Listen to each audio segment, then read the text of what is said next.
Hello everybody, it's time for another vlog, and this time it's a miscellany. I like the word miscellany. I like the word miscellaneous. I must have liked it that much that when I moved house the last but one time I found 7 boxes labelled miscellaneous or MISC dot, because I'm not so sure how to actually spell it. But it's a selection of different material held loosely together by the theme of courage, or what it means to be courageous. And these times we do have to be courageous, otherwise we might just about give up. And it isn't easy. I think we have nationally and individually reach a state of fed upness. There is a word for the English language. If it does not exist, our have heroes created it, where we don't know how we ever get ourselves out of mindsets which have grown in the isolation which was necessary for us collectively to pull through the pandemic.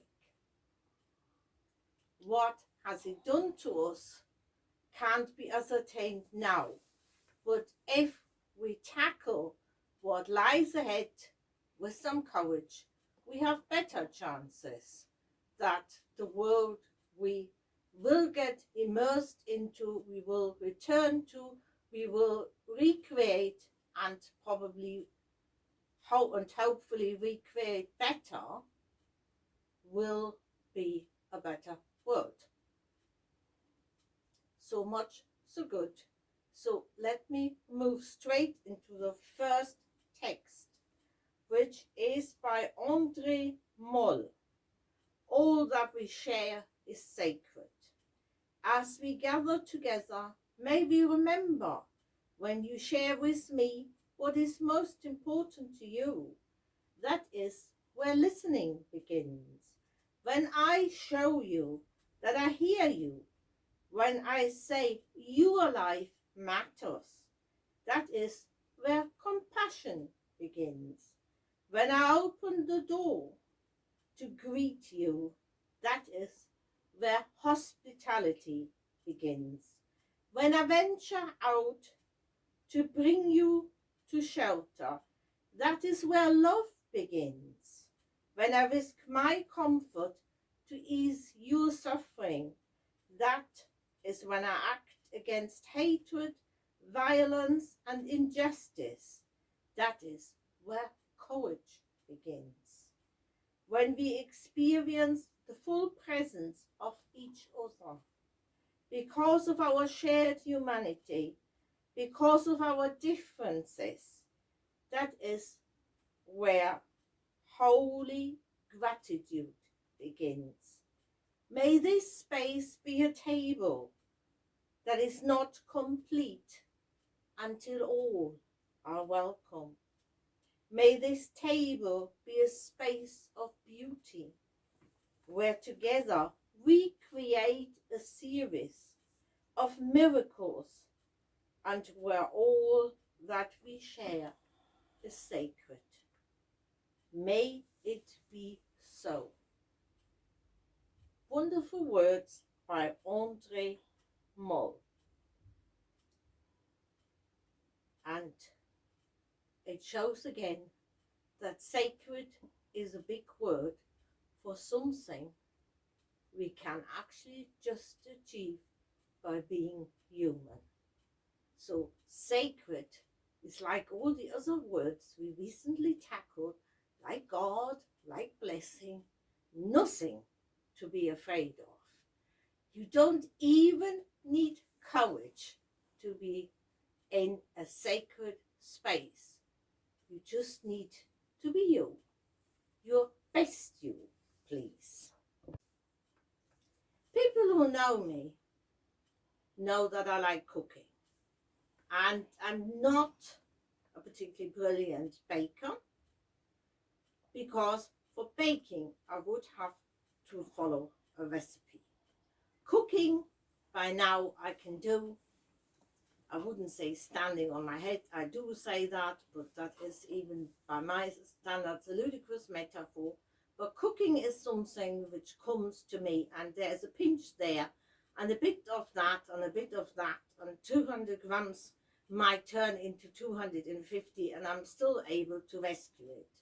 I haven't got the same kind of lightness of touch when I'm baking.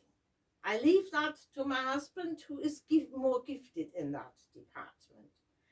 But I was absolutely attracted to a recipe for resilience, which speaks about the lightness of touch and also great tolerance levels, by a lady called Margaret Weiss.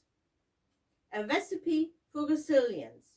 This recipe has been tweaked over time, so adjust as necessary. Sometimes it yields more servings than anticipated. Sometimes it needs a bit more of this ingredient or that. It comes from generations who have gone before me, and I've added my own flavor along the way. A recipe for resilience.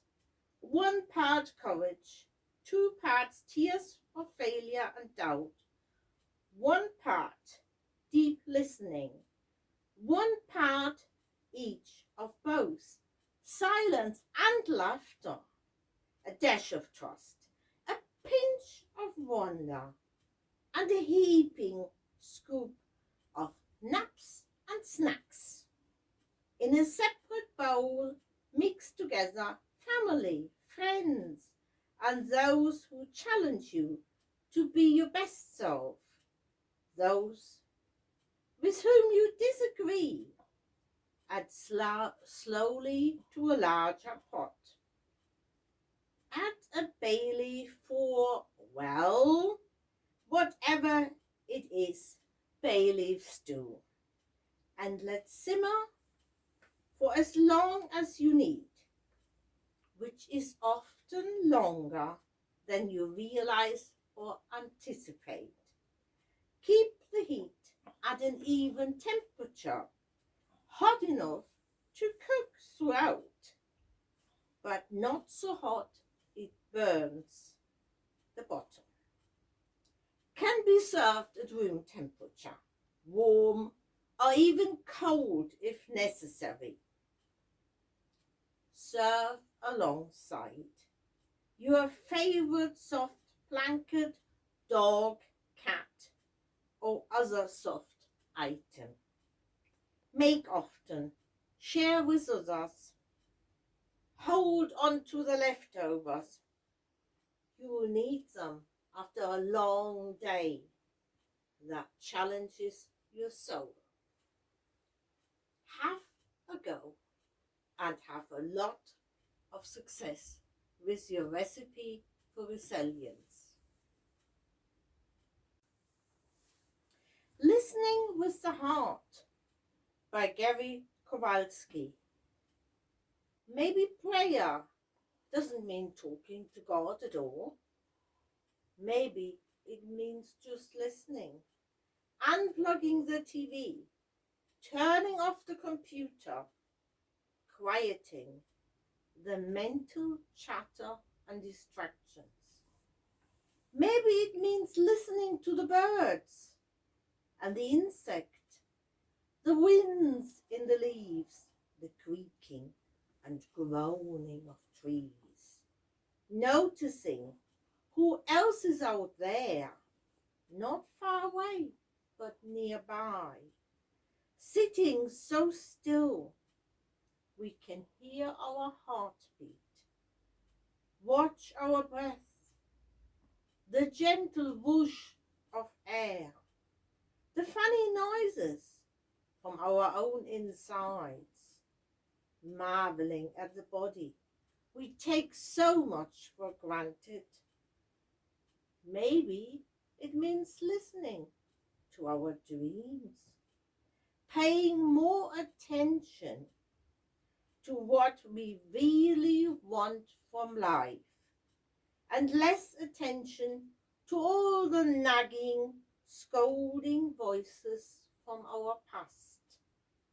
Or maybe it's all about listening to each other, not thinking ahead to how we can answer or rebut or parry or advise or admonish, but actually being present to each other. Perhaps if we just sit quietly, we'll overhear a peace whispering through the centuries that's missing from the clamor of the moment. Maybe prayer means listening to the silences between the words, noticing the negativity of space, the vast, undifferentiated, and nameless wonder that underlies it all. Maybe prayer doesn't mean talking to God at all, but listening with the heart to the angel choirs all around us, those who have ears. Let them hear.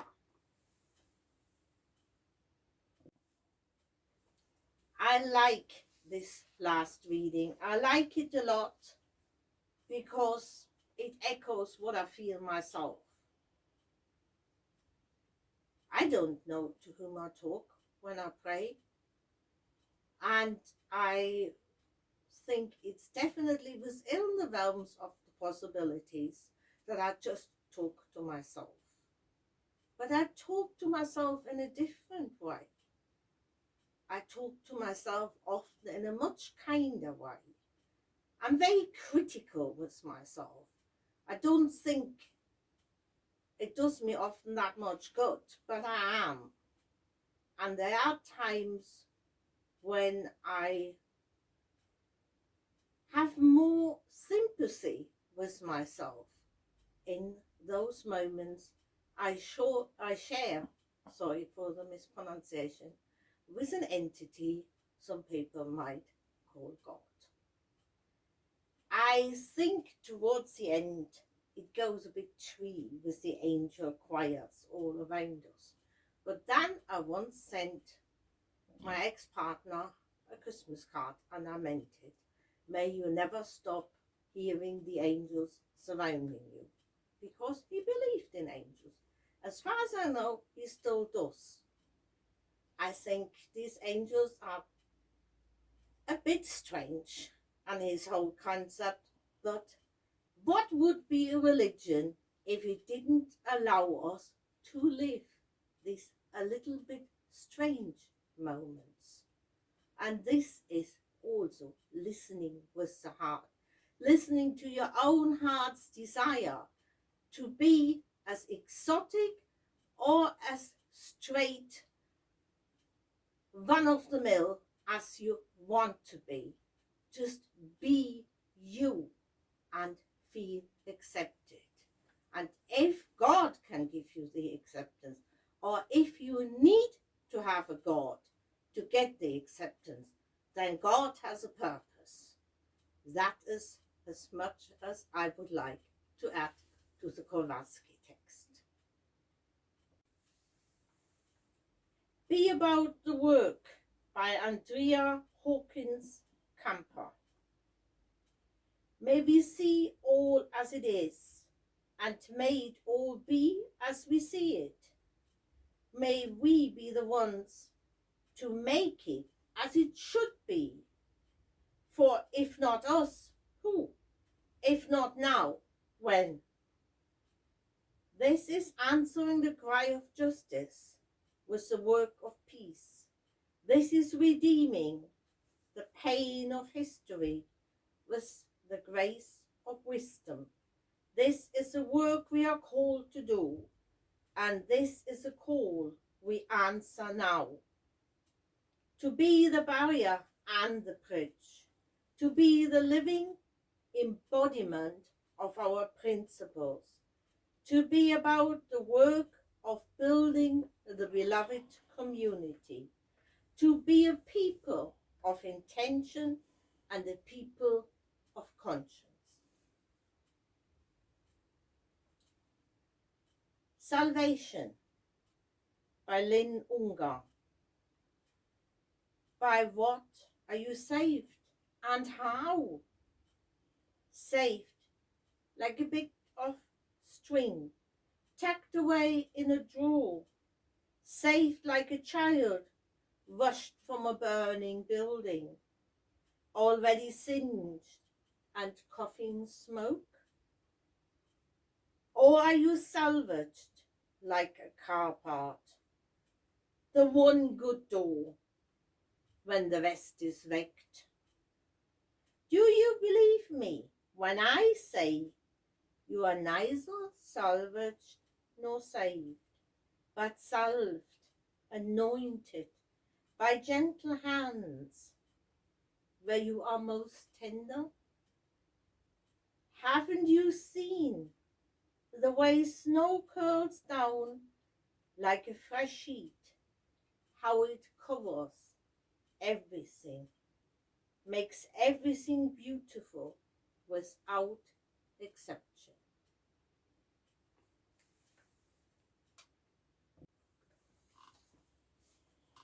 So I hope you have enjoyed these readings, because I've enjoyed reading them to you. I think the recipe for resilience, I'm immediately thinking, where on earth can I actually find a space to hang it up in our kitchen diner? And then we can look at it when we eat or when we are in a boring phase of food prep. Because there are boring phases of food prep. There always are. And I like the language, I like the play on words. I like that some of these readings were not afraid to shy away from traditional imagery and put it into our day-to-day living. I mean, if you told your neighbor you had just heard the choir of angels singing, you might get a funny reaction. If I would be your neighbor, you wouldn't for me. Maybe that is what religion actually has taught me.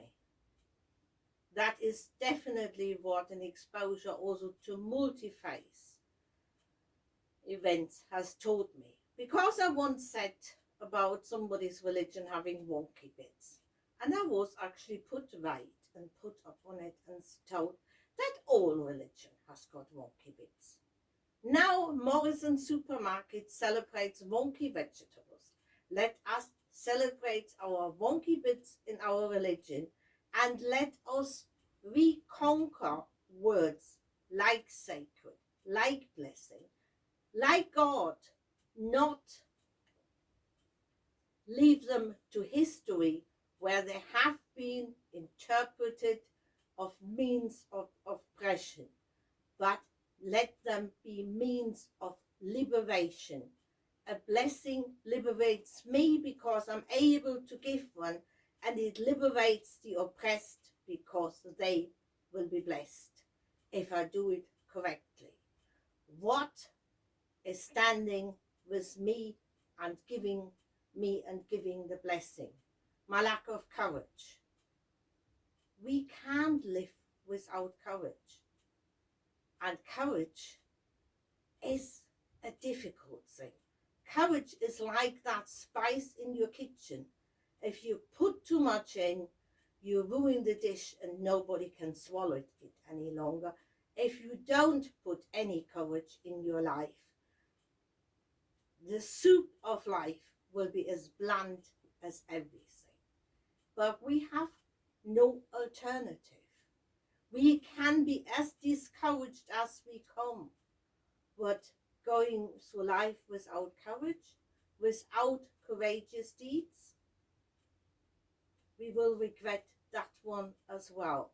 It will torture us more not having done certain things than having made an honest mistake. And if it will be an impressive failure, so be it. Nobody walks through life without failures. And yes, we do pay our price, but the worst price we could pay is a life left unlived. That would be a life without courage. So think about it and just think, cook a bit of resilience up, and you will find your courage. And you don't need courage in huge dosages. Start small. A bit of spice in the soup of life goes a long way. And it's not only for yourself and for all those ones who have got problems to think of themselves. Yes, it is for me when I'm courageous. But when I'm courageous and I do the right thing, it probably liberates others along the way. And if it's only by the sheer fact that it makes me a happier person, because the greatest suffering in history, and I am a historian and I can prove that theory, comes and came from unhappy people. So be happy, be courageous, be resilient, have a good time, don't regret it.